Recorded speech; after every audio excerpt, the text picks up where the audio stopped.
Hello my dear friends, you're in the Military with Summary channel. In this video we're going to discuss the most important events that took place during the previous 12 hours. We have lots of very interesting updates, so let's start. And first we're going to talk about the conflict on the territory of Ukraine, and we see that the conflict in Ukraine is changing. And not just the conflict, we see that the rules of this conflict are being changed as well, and it seems that we are returning to the beginning, so to the situation that we saw in 2022. First, let's talk about the statements that were made by the president of Russia yesterday. By the way, today the pro-Russian sources promised that Putin is going to make a very interesting speech. He will talk a lot, probably he will talk a lot about Ukraine, about other different things. So we will see this video, but now let's discuss the statements that he made yesterday. Russian troops are advancing along the entire line of contact. There is no place where the Russian armed forces have not yet advanced. Furthermore, forced Ukrainian mobilization yields 16,000 fighters per month, while the return of the wounded is around 14,000. Each month, the Ukrainian armed forces are losing 10,000 fighters. Ukraine has around 20,000 deserts per month. Russia is acquiring new strike systems, including the Oreshnik. Russia has its own production, scientific and personal base to support its army, and it is growing stronger every month. Russia, like Ukraine, has patriotism and the will of the people. These are the main conditions for achieving all the goals of the joint military operation, of the special military operation. Russia is ready to negotiate with Ukraine peacefully using the base discussed with Trump in Anchorage. Russia is willing to compromise. The Ukrainian side must agree, and the conflict will end quickly. So these are the statements that were made by the president of Russia. Another important statement: there is no need to suspend hostilities in order to begin negotiations. And the most important one is that if we reach the point of signing peace documents, we will find those who should sign them. There would just have to be a will. So according to these statements, we see that the Russians are not going to stop the special military operation. They will continue. This is the first thing. And the second thing, that the Russians don't care who will sign the capitulation or a peace agreement from the Ukrainian side. This could be the president of Ukraine, Zelensky, or any other person. So, and most likely, according to all these statements, we see that the conflict will continue. And during the same period of time when we were receiving all these statements made by the president of Russia, the president of Ukraine also made his own statement, but not a statement. He published an open letter. Zelensky published an open letter to Putin proposing a face-to-face meeting to discuss ending the war. In the letter, he stated that Ukraine is prepared for all complete ceasefire during negotiations, as well as an all-for-all prisoner exchange. He believes that the negotiations should involve the United States and European countries as potential guarantors of future agreements. Zelensky also stated that Ukraine will continue to resist if the war is not stopped, and called on the Russian leadership to make a decision to end it. He mentioned Switzerland, Turkey, and Arab countries as possible venues for the meeting. And also, according to this letter that was made by the president of Ukraine, Zelensky, we see that Zelensky and Ukraine are not ready to make any concessions. And summarizing everything, we understand that most likely the special military operation, the conflict on the territory of Ukraine, will continue and will last the entire 2026 and probably the 2027 and maybe even 2028. Now let's return back to Ukraine. Let's discuss the most important updates that took place during the previous night. And according to information we have, the Russians attacked the territory of Ukraine using hundreds of drones. And this morning, the Minister of Defense of Ukraine published this number that the Russians used 218 drones to attack the territory of Ukraine.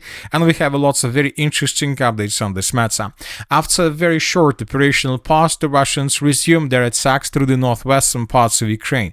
According to information we have, the Russians were attacking the settlement of Rakitna, which is located in the northwestern parts of Ukraine. Here we can see how the Russians attacked another object using Iran drone.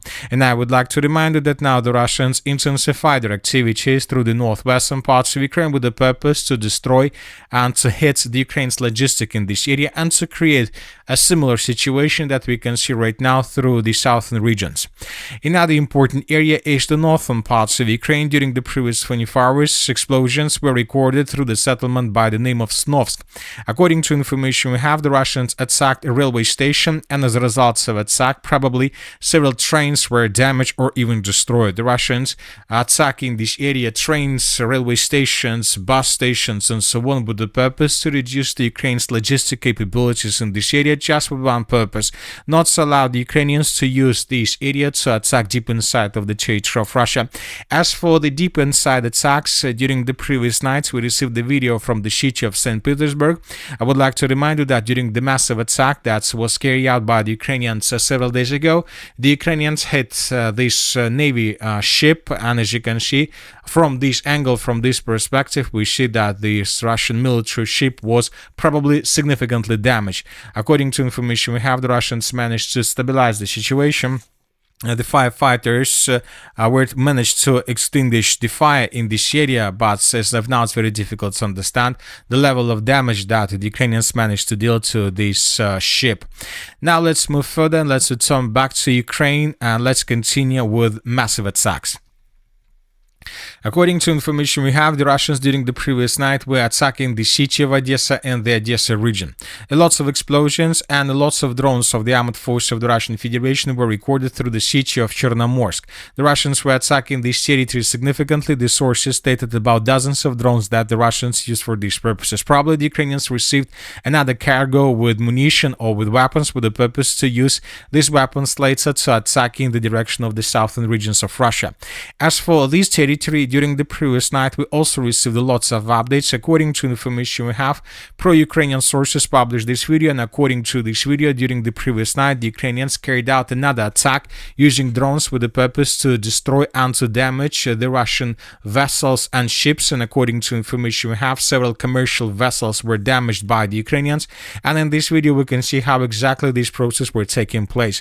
Here we have several vessels that were attacked by the Ukrainians, and as a result of these attacks, these vessels were damaged. This morning, pro-Russian sources stated that there are casualties among civilians.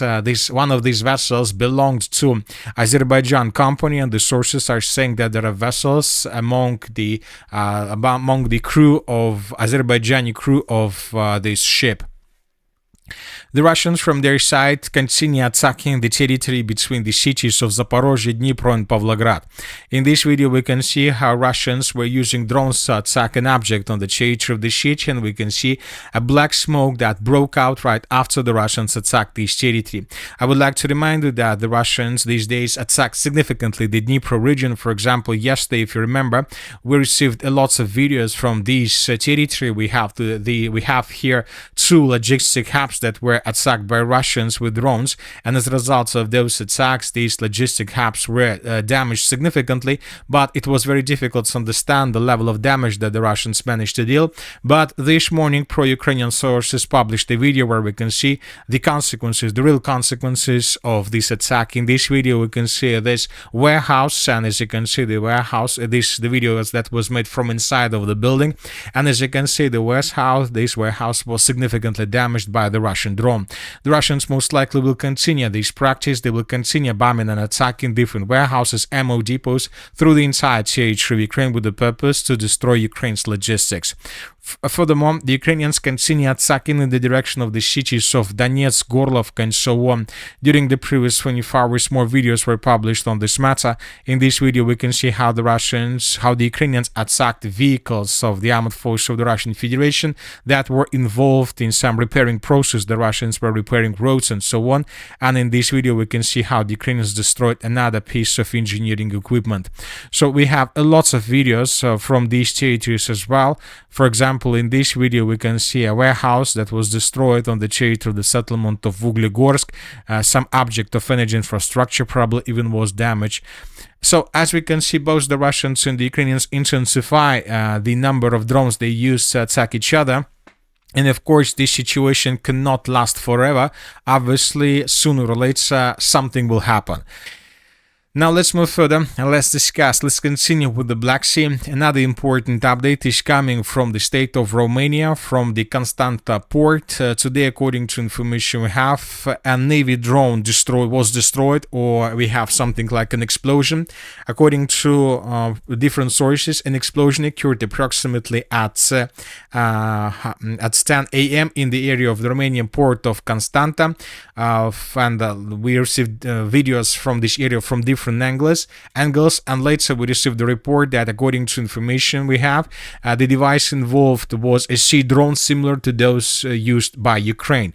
So very difficult to say what exactly the drone that's similar to those that used Ukraine were doing here, but the sources are saying that this drone was spotted in the area of some oil infrastructure facilities. So it seemed one can say that somebody was planning to use this drone that looks like the Ukrainian drones to attack an object of energy infrastructure on the territory of Romania. So summarizing everything, we see that either somebody was trying to hit an object of energy infrastructure in the area of the port of Constanța in the territory of the state of Romania, or somebody wanted to make us to think that somebody was using a drone similar to the drones that Ukrainians use with the purpose to attack an object of energy infrastructure. So we will see what is going to happen next, but obviously this is a very interesting signal. Now let's discuss the situation in Ukraine, several political and very important updates worth attention. As I told you at the beginning of this video, we are returning back to 2022, because today we received the report that on Thursday, the US House of Representatives passed a bill allocating nearly $2 billion in aid to Ukraine and imposing new sanctions against Russia. The bill was approved by a vote of 226 to 195 and sent to Senate for consideration, despite complete opposition from the Republican Party leadership. So this is the situation, and as we can see, according to these reports, the United States of America is going to start sending or giving more money for Ukraine with the purpose to allow the Ukrainians to fight with the Russians. Another important thing is that Ukraine is asking the European Union not to provide protection to men aged 23-60. This is what the Ukrainians are asking us to do so.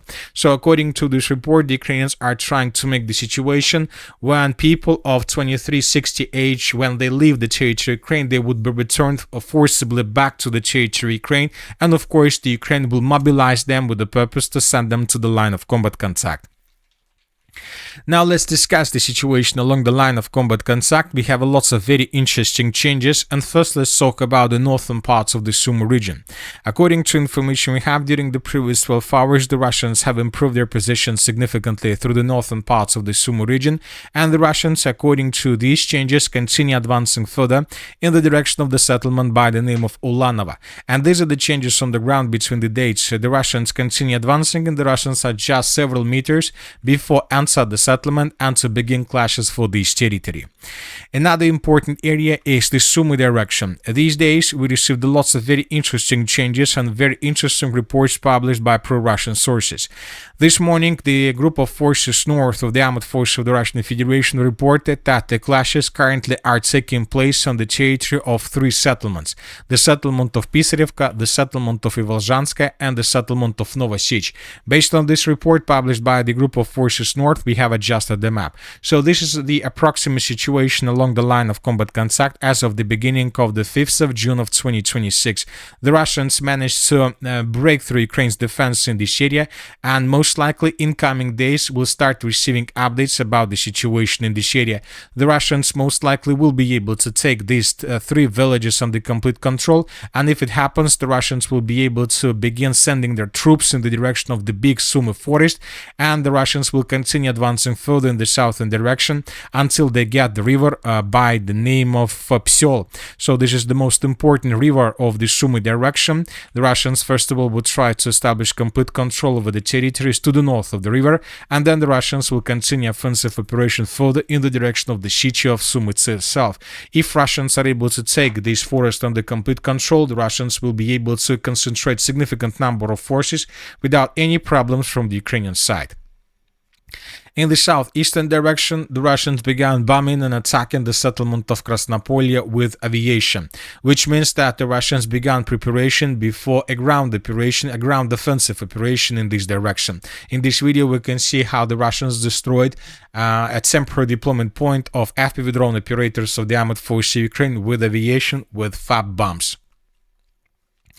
As for the Kharkiv direction, these days we continue receiving more and more updates from the settlements of Zolochiv and Kazachi Lopany. The group of forces north stated that they continue offensive operation in this area as well. In coming days, we might start receiving first changes on the ground in this area. Another important thing is that today the group of forces north also reported that as a result of clashes, the Russians entered the settlement of Losivka, and currently the clashes are taking place for this village as well. This is a very dangerous situation for the armed force of Ukraine, who is currently located in the area of Belye Kolodys, because if Ukrainians lose control over the settlements of Losivka and Sosnovo Bar, the Russians will continue offensive operation further in the eastern direction with the purpose to outflank the settlement of Belye Kolodys, which will force the Ukrainians to fall back further in the southern direction, and the entire defense line of the northeastern part of the Kharkiv region may collapse automatically. As for the Kupyansk direction, the Russians also improved their positions to the north of the city of Kupyansk and to the west of the settlement of Dvorichna. And these are the changes on the ground between the dates. The Russians, as we can see, continue offensive operation in the direction of the northeastern part of Kharkiv region, at least from 4 directions: from the area of Dvorichna, from the border, from the most northeastern part of Kharkiv region, and of course from the area of the city of Volchansk. The Russians, it seems, are tasked to establish complete control over the territories between the Pechenegi water reservoir and the city of Kupyansk itself, and this offensive operation is going to be one of the most important offensive operations for Russians for the military campaign of 2026. As for the Konstantinovka direction, during the previous 12 hours, we received additional changes on the ground as well. In this video, we can see how the Russians were bombing and attacking positions of the armed forces of Ukraine, and now we see that the Russians began bombing the Ukrainians mainly through the northern parts of the city, which means that most likely the central part and the southwestern parts of the settlement is already under complete Russian control. Furthermore, we have lots of videos published by pro-Russian sources. Here we can see how Russian drones were flying over the northern parts of the city of Konstantinovka, and here we can see hundreds of vehicles of the armed forces that were destroyed. And in this video we can see a Russian drone that was flying over this territory, probably seeking for soldiers or equipment of the armed forces that wasn't undamaged. So lots of, as you can see, vehicles were destroyed, and this is another living road that Ukrainians used to use to support their forces during the main battle for the southern parts of the city of Konstantinovka. Now it seems that the Ukrainians use this road less and less, because now they're not sending troops anymore in the southern direction. And the most important thing is the video, more precisely the report that was published by pro-Ukrainian sources, and here we can see that these days pro-Ukrainian sources began intensifying the changes of the map, which means that most likely the battle for the city of Konstantinovka is coming to a logical end, and most likely the Russians will announce complete control over the territory in coming days.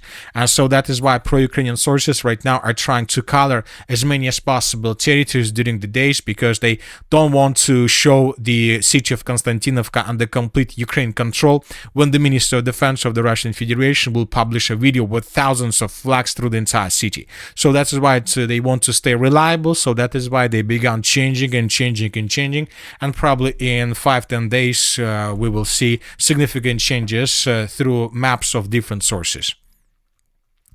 Now let's move further. As for the Zaporozhye direction, during the previous 12 hours we haven't received anything special.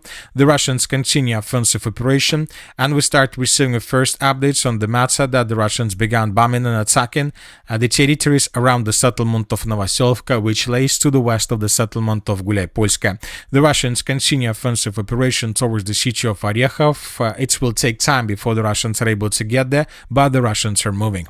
So this is the situation, and as you can can see, the situation is very interesting. We see that neither the Russians nor the Ukrainians are ready for the negotiation process. One thing is clear to me: the Ukrainians are trying to force the Russians to accept the energy truth, and the Ukrainians are trying to use this and will try to use this energy truth during the winter period of time. So that is why we will see lots of attacks from the Ukrainian side. They will attack energy infrastructure, fuel trucks, and so on, and we'll see hundreds of these strikes just with one purpose: to force the Russians to accept the energy truth. But it seems that the Russians won't do this. And that's it for the short video. The Military with Summary channel remains to condemn any violence in the world. Thank you for your watching. Subscribe to my channel, put your likes, join my Patreon, and have a good day. Bye bye.